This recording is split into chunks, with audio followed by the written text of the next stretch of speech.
How important is free speech on a college campus? Here's what the Supreme Court said in 1957 in the landmark case Sweezy v. New Hampshire. Teachers and students must always remain free to inquire, otherwise our civilization will stagnate and die. Inspiring words, and true. Which is why what's happening in American colleges and universities is so disturbing. A study conducted by the Association of American Colleges and Universities in 2010 revealed that only 30% of college seniors strongly agreed with the question, is it safe to hold unpopular positions on this campus? Worse, the study found that students' confidence that they can hold unpopular opinions declines from freshman to senior year. How can it be that at a place where speech should be the most free, the university, young people fear merely holding, to say nothing of actually expressing, unpopular opinions? The reason is that for decades now, students have been sent a clear message from their schools. Express dissenting opinions, violate political correctness, or even just criticize the administration at your peril. After working for 12 years at the Foundation for Individual Rights in Education, I have seen hundreds of examples of students in peril. Here are just a few. At Indiana University, Purdue University, Indianapolis, a student employee was found guilty of racial harassment for publicly reading a book that some of his fellow employees found offensive. The book was Notre Dame versus the Klan, and it was available in the school's library.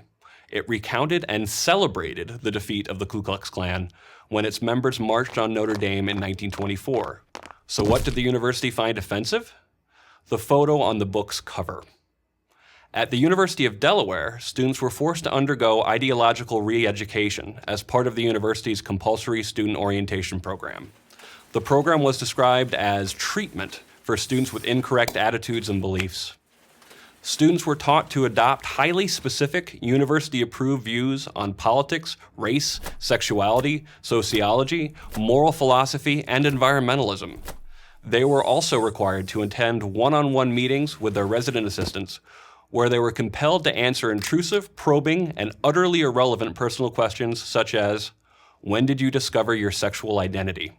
And an increasing number of schools are trying to drive religious students off campus. Vanderbilt University, for example, has enacted a policy that forbids faith-based student groups from selecting members and leaders based on their faith.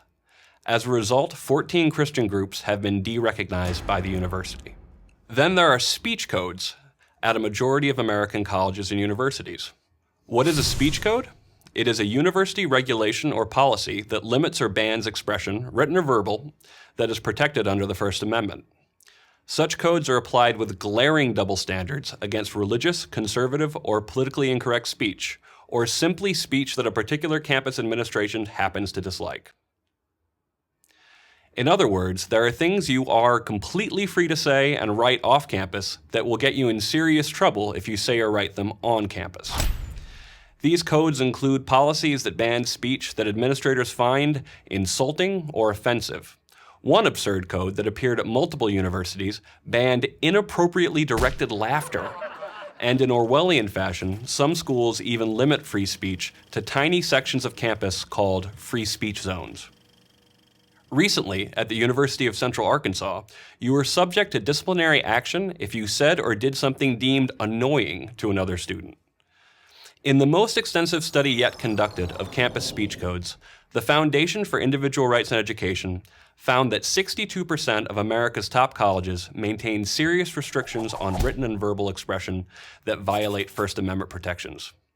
What are the consequences of all this censorship by colleges and universities? I explain that in detail in my book, Unlearning Liberty, Campus Censorship and the End of American Debate. But for our purposes here, I will focus on just three. First, campus censorship teaches students that they have a right not to be offended. The moment society says that people have the right not to be offended, it has announced the end of the right to free speech. Second, campus censorship teaches students poor intellectual habits. It teaches them not to think critically lest they arrive at a conclusion or express a thought that might offend someone. Further, students are taught to ignore the timeless principle that educated people should actively seek out intelligent people with whom they disagree for debate and discussion. And third, it teaches students that they have fewer rights than they actually have, that they must defer to arbitrary authority. A generation of students who don't know their rights and believe they must get permission before speaking their minds is not thinking like a free people, and that is a threat to a free society. The rights embodied in the First Amendment shape American society. They foster America's religious and cultural pluralism, spur scientific and scholarly innovation, and thus secure our remarkable prosperity. But today's universities, with their censorship, speech codes, and political correctness, are putting the future of this unique experiment in freedom at risk. This is the very opposite of what American higher education was founded to do.